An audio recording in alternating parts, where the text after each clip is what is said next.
our topic, special somatic sensory nerve impulses. For the special senses, of course, they are all located in our head, right? So most of these are in our face. So special somatic vision, two eyes, two ears. So this is also located in the ears, that sense of taste. We have only one tongue and the nose, olfactory. So this is our intended learning outcomes. So this is just to identify. I think you have finished this lecture. If it is not Dr. Matis, it is Dr. Danisay. So review lang siya. This is only review. So this is the trace. So this is the pathway. Trace is special somatosensory nerve impulses. As we go along, we correlate common clinical conditions interrupting the sensory pathway because it is easier to understand if you can correlate in the clinical conditions. I think their exams in first year, especially the anatomy part, board exam for medicine in anatomy part, usually they are more of clinical. So these are the special senses. So the vision are located in the eye, the organ is the eyes. These rods and cones are receptors. They are found in the inner tunic, the innermost tunic, which is the nervous cone. So the stationary state are taste buds that are found in the tongue, in the papilla, audition, organ of 14, the innermost inner ear. Then the olfactory receptors are found in the roof of the nasal cavity, and that is the olfactory area. So equilibrium or vestibular, they are found also in the inner ear, the semicircular canal, the utricle, and the saccule. So as the morphology, all of these, except for the one that the receptors for vision, they have hair cells. Okay? So worth mentioning, as I mentioned, all of those senses are located in the head, especially this is also included the skin. So if you don't have a thermometer and then you want to touch your loved ones, you want to know if she or febrile, it's better to touch it by the face than the hands. Okay, so it more or less you have an idea if she has or he has a fever. So these are the receptors, skin receptors. You have seen the Meissner's corpuscles and the Pacinian corpuscles. So the root hairs, so this one are also found in the skin. So encapsulated receptors, what does it mean? This one have the myelin sheath and it is covered by connective tissue. Wow, so it is easier to understand and to remember free nerve endings, Merkel's disc, and hair follicle, and the rest are capsulated. So it has a myelin sheath and at the same time it has this connective tissue. So as to location, the receptors located outside, they are for the sound, vibration, touch, and local gravity. Local gravity is for the sense of equilibrium. So interoreceptors, look at this, they are inside the body, filling of hollow organs. Hollow organs like the GI tract, the blood vessels. So this is responsible, especially the blood vessel, is for the blood pressure.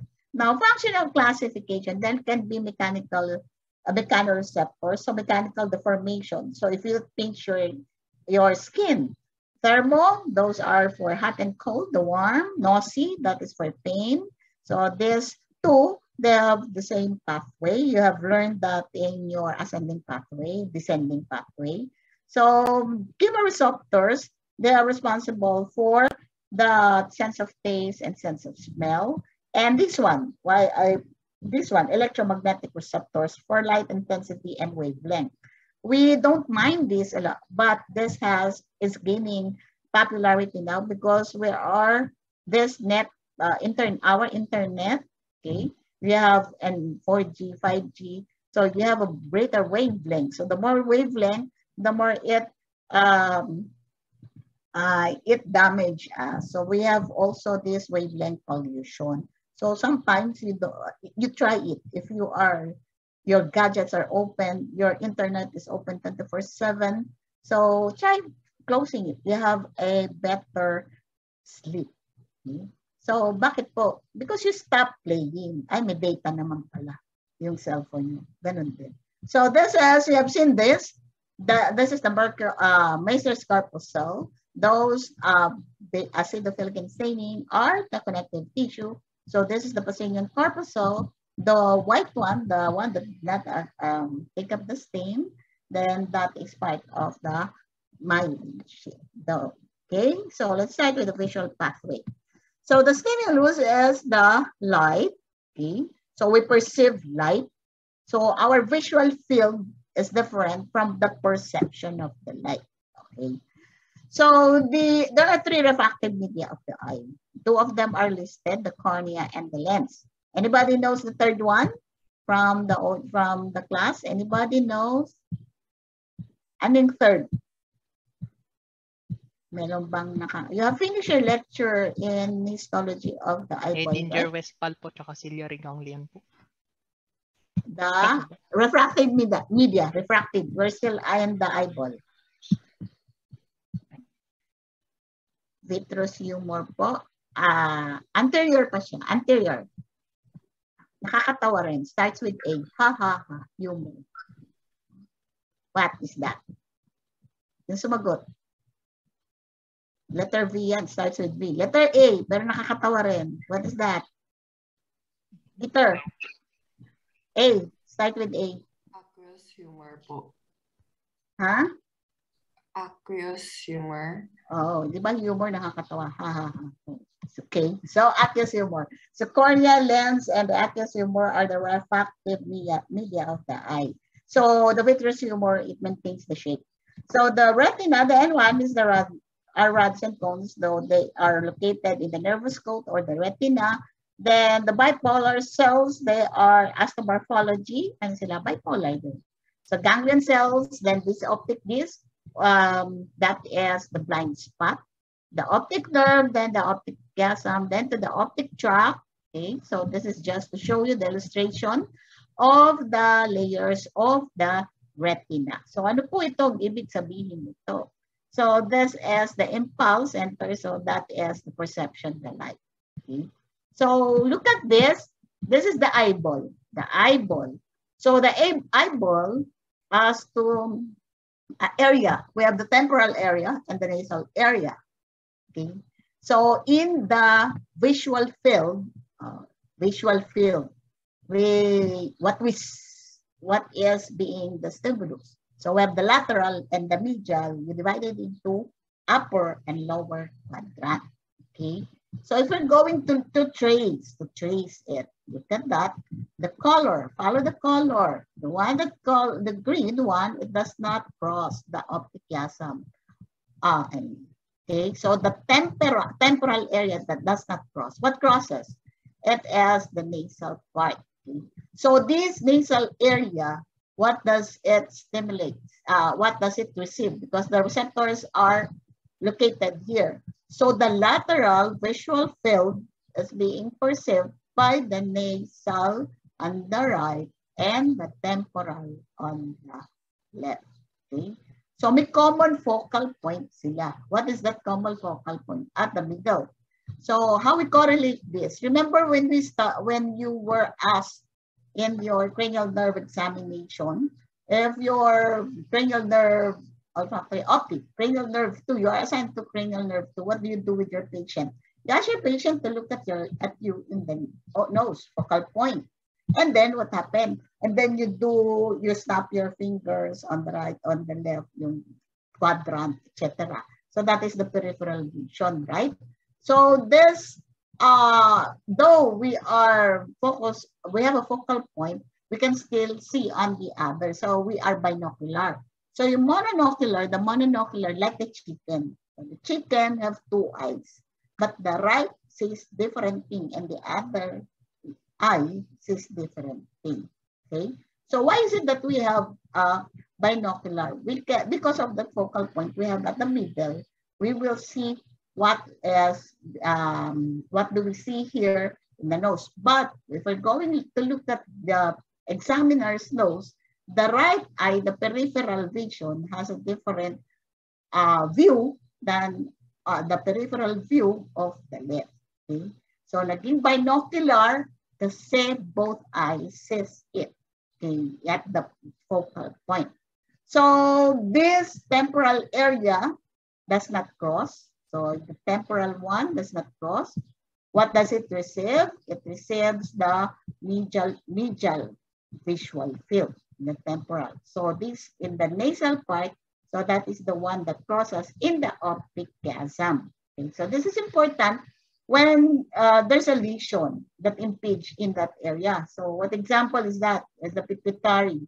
Pituitary, you can see that here, right? So it impedes the optic chiasm. So from there, from the optic nerve, optic chiasm, then to the optic tract, lateral geniculate body, and then to the optic radiation, then to the occipital lobe, the primary visual field, which is in the occipital lobe. Okay? So this is what I've been telling you.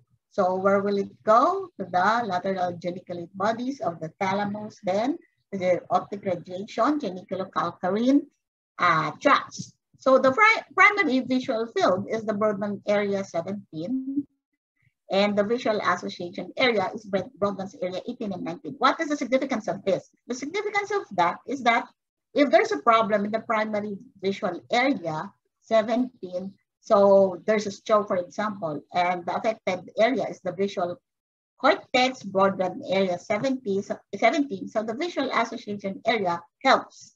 Okay? So it will be trained. So that's the reason why, oh, meron tayong history, we have history, oh, she had a stroke, he has a trauma, but now everything is normal because of those association area. Okay? So this is this one. This is the visual field. So this is the lateral, the medial. So this is the receptor, the one that receives it.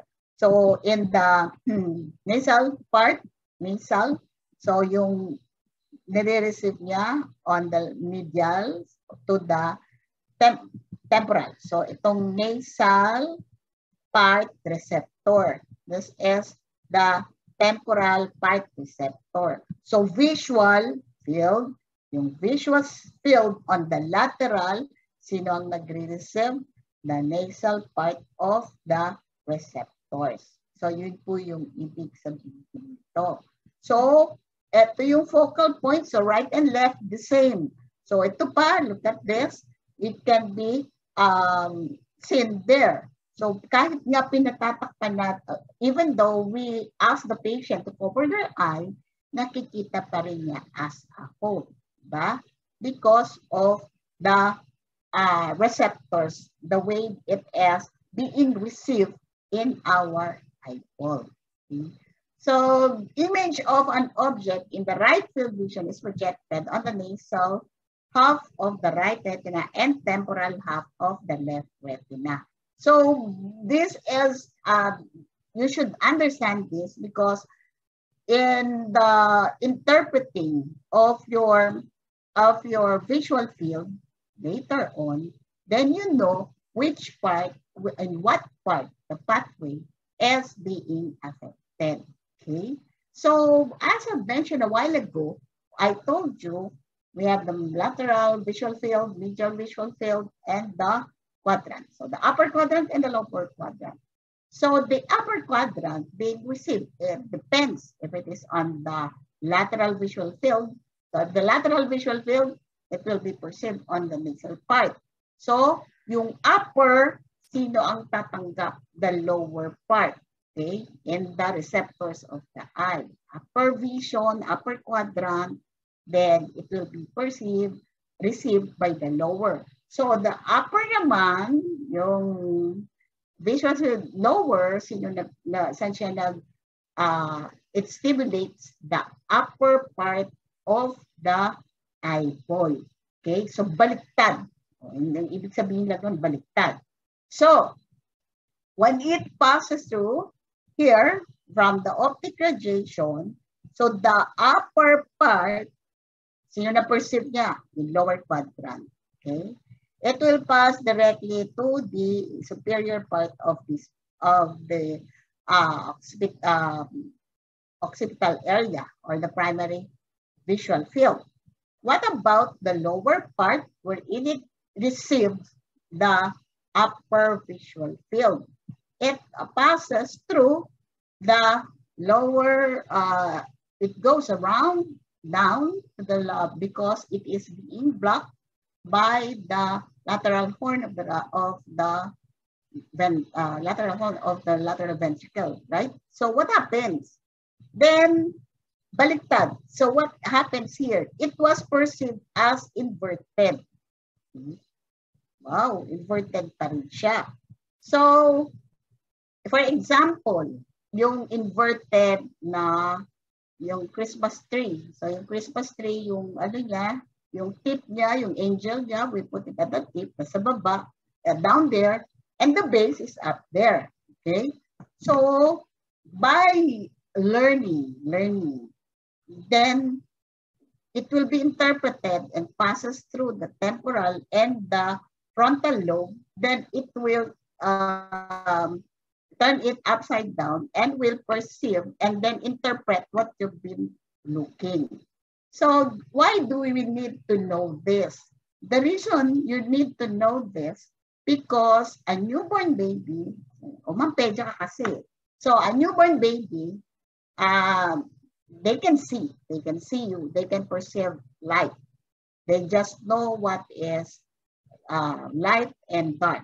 And sometimes if they want to see your face, they focus, they squint because they have not achieved the 20/20 vision yet until 3 years old. So in 3 years old, if you ask them, so they are normally dyslexic. If you ask them for BED, DEB ang basa nila or BED. Okay? Balik-baliktad yun. Baliktarin nyo.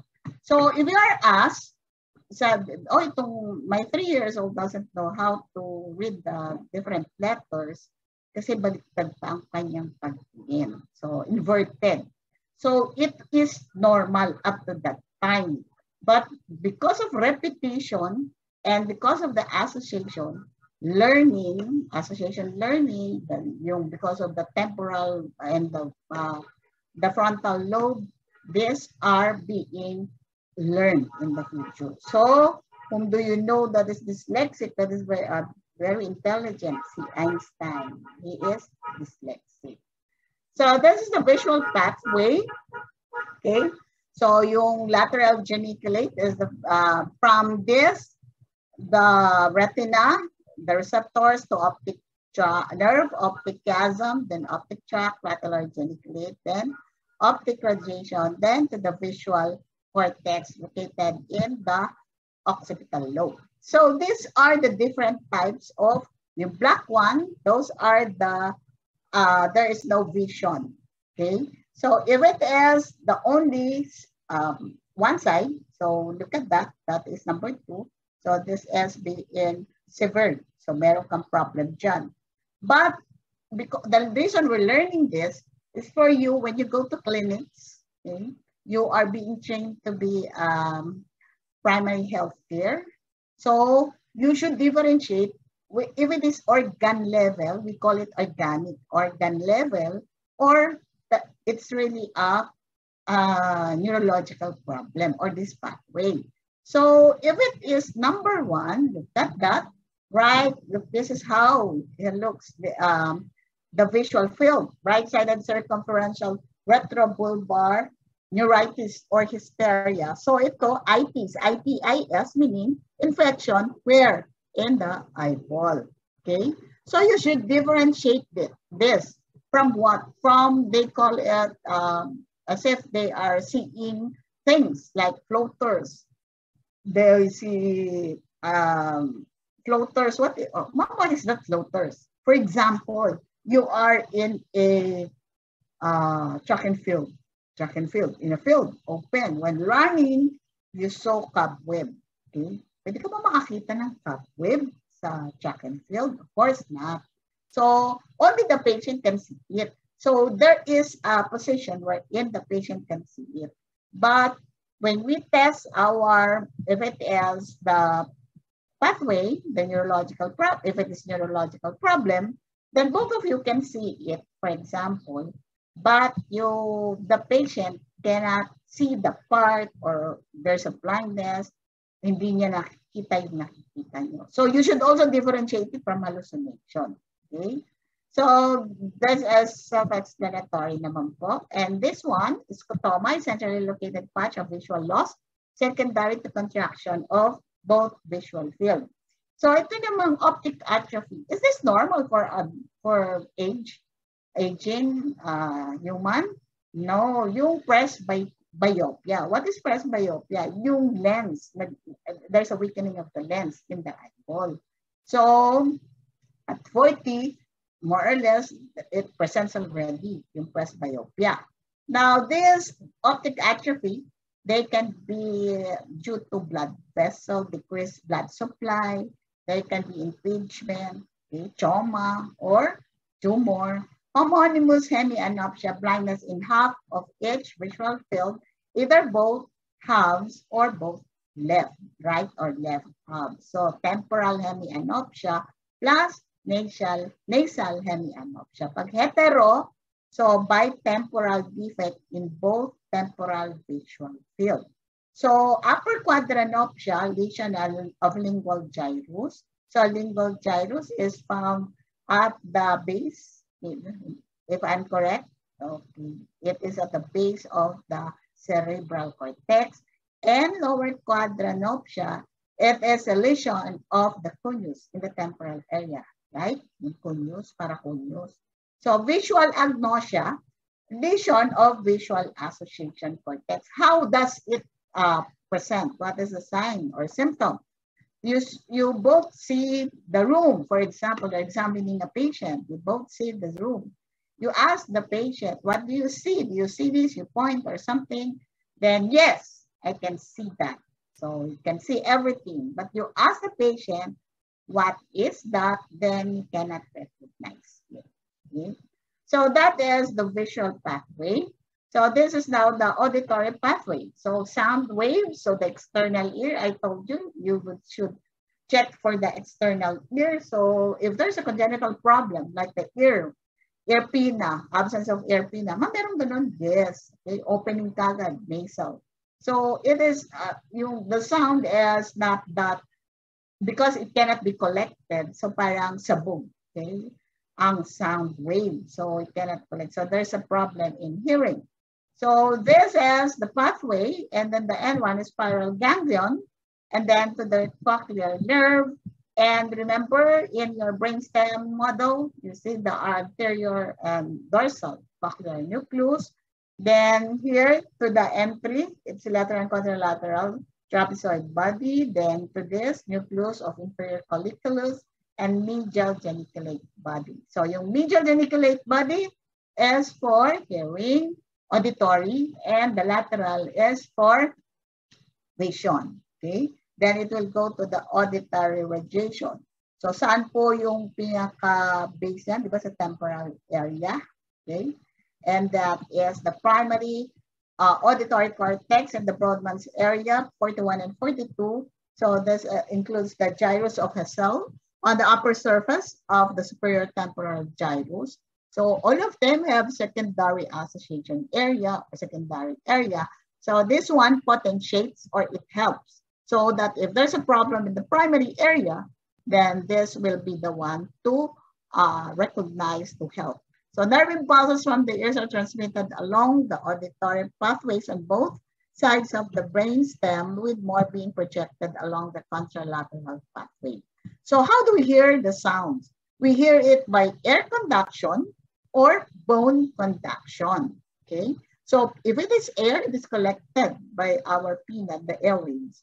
If it is bone, so it passes through our bone of the body, okay? So what is this deafness? So deafness is inability to hear.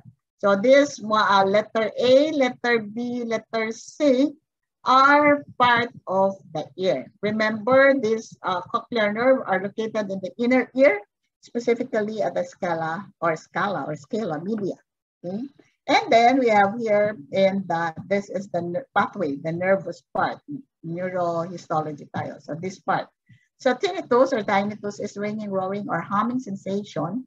So sometimes if you don't clean your ear, or if you're cleaning your ear with buds, then you push those cerumen, then impacted. If you swim, nalagyan ng tubig ang ears nyo, sometimes you hear this. Okay? Tinnitus, ringing, or roaring, or humming. So they can be differentiated into two. They can be sensory neural or conduction deafness. So sensory neural results from the damage to receptor cells of the spiral ganglia of cochlear nerve. So look at this. They may be trauma or overdose of certain drugs. So in 3 months, May, June, July, August. So you'll be second year going to have a pharmacology subject course. So you should know some drugs. Example is the ethambutol. Ethambutol is anti-TB drug, so we don't give it to children because this causes sensory neural deafness. So aging, what is aging? What happens? They have a difficulty in hearing, or nowadays, sometimes I hear they have the earphone, but I don't have earphone. I can hear their sound. So if you use your earphone, you should use it not so for a long time. You should use it only for 30 minutes. Okay. And then we have this aging presbycusis. Yeah. Okay. They call it presbycusis, parang presbyopia in sight. So conduction, this results to the damage or interference with passage of sound waves through the external or middle ear. So these are the possible causes. So how will you differentiate one from the other? The conduction, sensory neural deafness. Through these two, they can be Weber or Rinne. Remember your tuning fork that is made of steel. Then you top it, or stainless steel.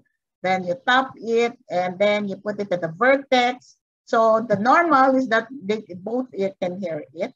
But if it is conduction deafness, then sound is louder in abnormal ear bucket because you can hear it through the bone conduction. So sensory neural deafness, the same as this. Sound is louder in normal ear if it is sensory neural deafness. So if it is a Rinne test, you tap the tuning fork, then place it in the here in front of the auditory canal. Then when they cannot hear anything, then you put it in the bone, the mastoid. Then the result is that if it is a conduction deafness, bone conduction is better than ear conduction in the involved ear. So air conduction is better than bone conduction in involved ear in sensory neural deafness. So what do we, if you're watching the National Geographic, the tribe, the native or tribe, if they want to know who is coming, what animal or anything, they put their ears in the earth, in the soil, then they know who is coming. What about the stethoscope? What is the rationale of our stethoscope?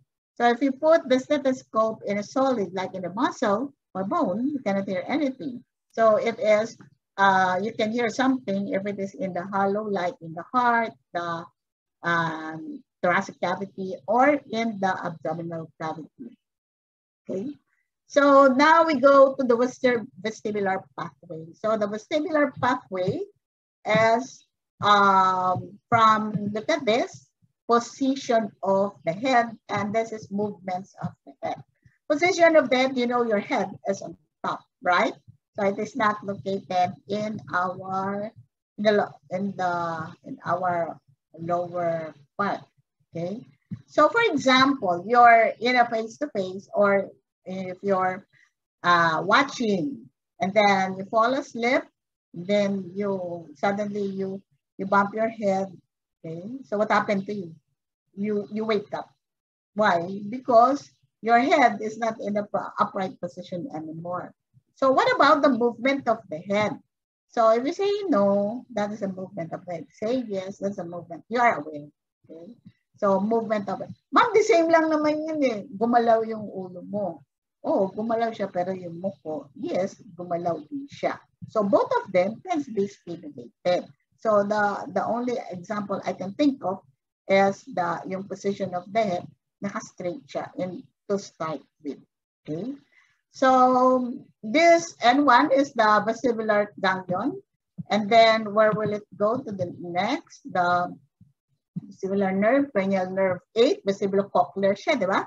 The cranial nerve 8, medulla oblongata, vestibular nuclei. And then it will go to the different parts, including the lateral vestibular, inferior, superior, medial, and the cerebellum. Why is it so?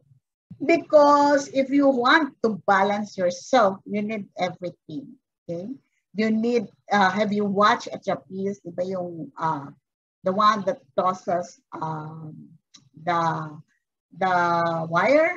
There, they are holding a balance beam. That is their upper extremities. And then their head should be on straight. Their focus, their eyeballs should be focused. And when they're walking, they then look at the wire, what it only felt by their foot, right? So dapat straight sila. So this one, the segment of the spinal cord, this is the facilitatory or the trunk limb muscles, anti-gravity, your posture. And then here in the middle of this fasciculus, nuclei oculomotor, your eyes should not be moving, okay? So you can elicit this movement, yung nystagmus. So what do we do? Before, when I was studying way back, we were asked to look at like a centrifuge. It rotates so fast, you follow it. So if you follow it, it is you can elicit an nystagmus. And then here this one, okay, the neck. This is the neck movement, inhibitory, excitatory, inhibitory to the neck and back muscles for postural movement. Yung konting movement lang ng head natin, nasisira ating balance. That's the reason why when you fell asleep, when you're sitting, tapos napaganon yung ulo nyo, then there is already a problem of your, there's already a head, different position, and it was moved. So you have to balance your posture. Okay, so these are the continuation. So it was to your cerebellum, not only the balance. Ano pa meron sa cerebellum? We have the tone, okay, the fine motors. So how do we examine this? We examine this yung finger to nose, diba? Yung palm pronation, alternate pronation, and supination. So you should differentiate a problem with the cerebellum and the ear or the vestibular part. Usually, when I interviewed my cousin way back, he's already dead. Ano siya? Cerebellar bleed, I think. Infarct or bleed. So he had a stroke.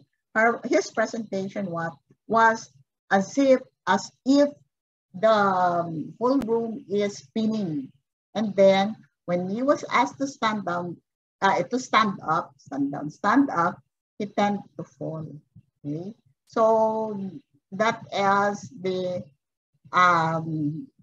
pathway. So spinal cord, the posture, the nuclei of extraocular nerves, and the thalamus, and the cerebral cortex through the orientation of your space. Okay? So this is just to show you the cut section of the brainstem. Okay? Dian or brainstem.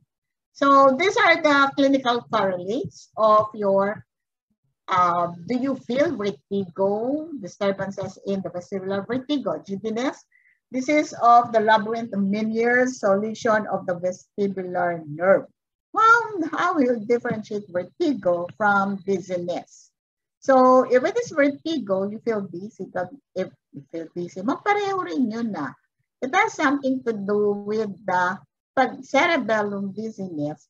Your surrounding is spinning. But if it is vertigo, you are the one who is dizzy. You are dizzy because you yourself. Okay?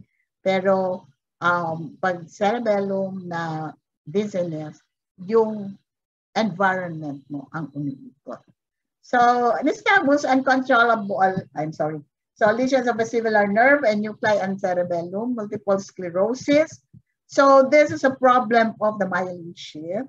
So, tumors, vascular lesion, they can be bleed, atheroma, emboli. So, nystagmus, uncontrollable rhythmic oscillation of the eyes, fast phases away from the side of the lesion. So, this is disturbance in the reflex of the extraocular muscle. So there's a problem with the trochlear abducens and the trochlear abducens oculomotor. Okay. So internal ear, this is the Meniere's disease, unknown daw. Okay, suffers attack of dizziness. So usually if there's a problem in the ear, may dizziness, may tinnitus, may deafness. Okay, so organ level. So acute labyrinthitis, and then trauma, vestibular function. Sabi ko sa kanina, I told the other section. It's good that I have nothing against Manny Pacquiao, but it's good he is not our president. You know why? Diba? He's a boxer, so may trauma parati. Yung madali silang, they age easily. So vestibular function test, this is rotation test. You follow the fast movement of centrifuge or caloric. This one, we don't do it anymore because this is invasive. You put a drop of cold or hot in your ear. What if the participant or the subject has an impact, has a perforated middle ear? Okay? Now we go to the gustatory pathway. So the gustatory pathway, this is sense of taste. So the involved organ is the tongue. So the taste buds are found in the papilla. So you will in the lingual papilla and in the different areas. So they are found in the palate, in the tongue, and there are facial pillars, the pharynx, and epiglottis. So why is it so? Is there somebody who is taking alcohol, drinking alcohol? Siyempre, walang sasagot, diba? Wine, wala rin. Okay? So, everybody has tasted one another in one time of your life, once in your lifetime, that you have taken any medicine. Puro naman, oo yun, diba? Yes po ba? You have taken one. So, why, ma'am? Why there are taste buds in the pharynx and the epiglottis? The reason is that the bitter taste, for example, some of those pills, they have they camouflage the taste, but on when once you swallow it, then you can taste the bitter part. So this is a reflex. So some of those poison. So Mampi, you're telling us that pills are poison. It's a double-edged sword. Okay, so it can heal. And at the same time, it has chemicals that are poison to the body. So if you taste something bitter, what do?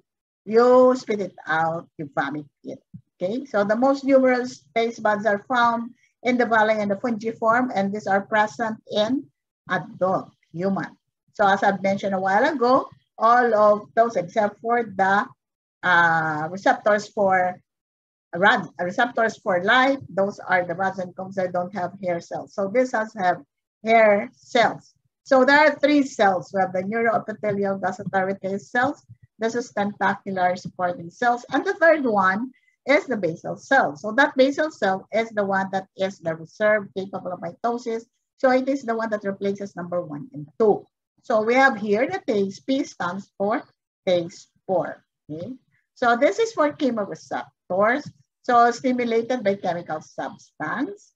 So when we do our examination for this sense of taste, we cover our, and we don't we cover our ingredients or samples so that the patient will not see it or does not know the taste, right?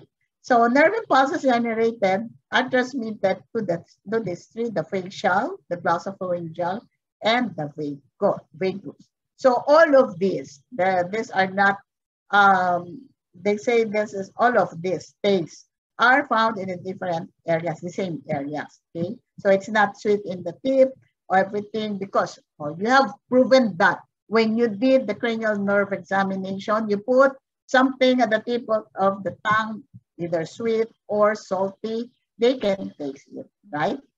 Ma'am, nandun naman tip and sides, or sides and back.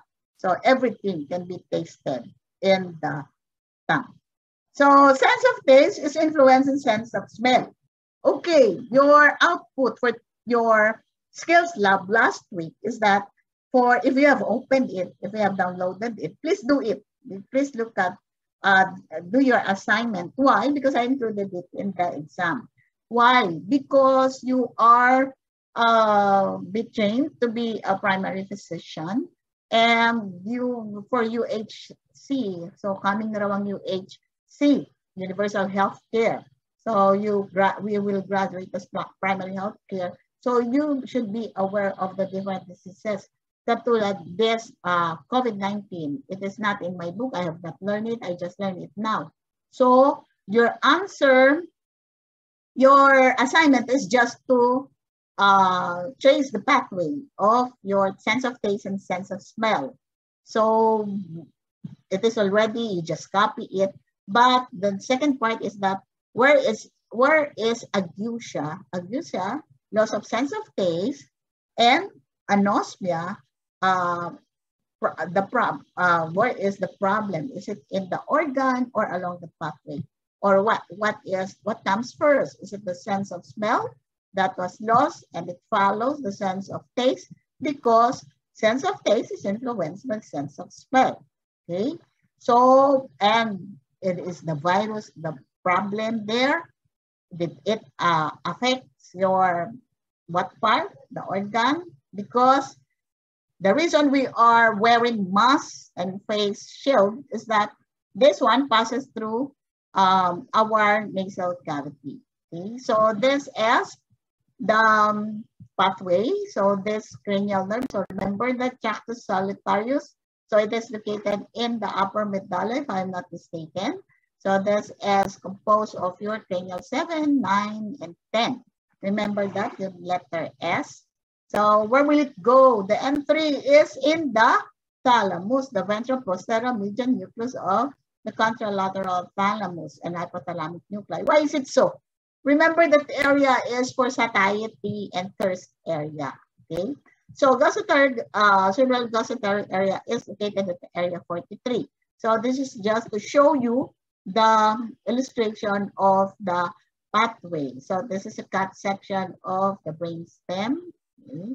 So that is the correlation natin is what is the COVID-19 together with this, the olfactory pathway.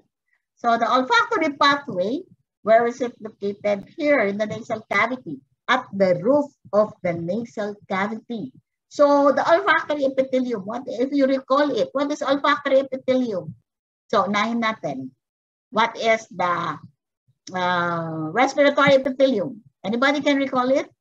Sinong nakaka-recall? Anybody recalls the respiratory epithelium? Ano ang respiratory epithelium? Anybody? Wala. Walang nakaka-recall. Eh, ma'am, kasi ang exam naman, finals lang eh. Mga anak, you should know that because you're going to have your board exam. Lahat ng courses nyo kasama sa board exam because you become doctor. So, ano respiratory epithelium? Anybody? Yes, Pamela Bell. Ay, parang, sorry, hindi ba ito? Hala ko Nobody? Are you still there? Yes, get three. Respiratory epithelium is? Columnar epithelium po. Ciliated columnar epithelium. So the stratified columnar ciliated epithelium. And then, respiratory. Plus, ano pa? Anong meron pa siya? Goblet cells po. Goblet cells. Pag olfactory epithelium, anong nawawala? What is absent? What is absent in olfactory epithelium? There is no what? Goblet It is cells. pseudo-stratified columnar ciliated epithelium. Cilia, may goblet cells. Anong wala sa olfactory epithelium? Walang kaliwaan. Anong wala? Yes. Patricia? Ay, parati kitang tinatawag. Hindi ka pala lang. Yes, Roy. Walang Goblet cells po ba? goblet cells. Okay? So, yun yung olfactory epithelium. So, if the COVID-19 virus attacks this patient, not all patients have ageusia and anosmia. So, how come that we lost our sense of smell? Have you experienced having colds? Nawala ba kayo ng sense of smell? Then you have your colds. Diba? Hindi. So, this is unique to COVID-19. So, this is not always present. But if it is present, what will you assure your patient? Okay. For example, here, this is the 3 types of cells found in the olfactory epithelium. We have the olfactory cells. Those are the neuroepithelial cells. We have the tentacular cells, the supporting cells, and the basal cells. So this is capable of replacing number 1 and number 2. So for example, there is this bacteria, the virus that invade your nasal cavity. So what happens? What does it invade? If I remember, there's also a reaction of the ACE inhibitor. So simple lang po naman ang sagot. So this is included in your exam. So the olfactory receptors are chemoreceptors. So they are respondent to chemicals, I told you, except for one. All of them have hairs. Okay?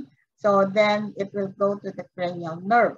So these are the different types of smell that we smell. That's the reason why if you ask for your patient to smell something, you cover it, and then you ask them to identify what is that smell. Another thing, if you know this, if you buy perfume, it must complement your sweat down.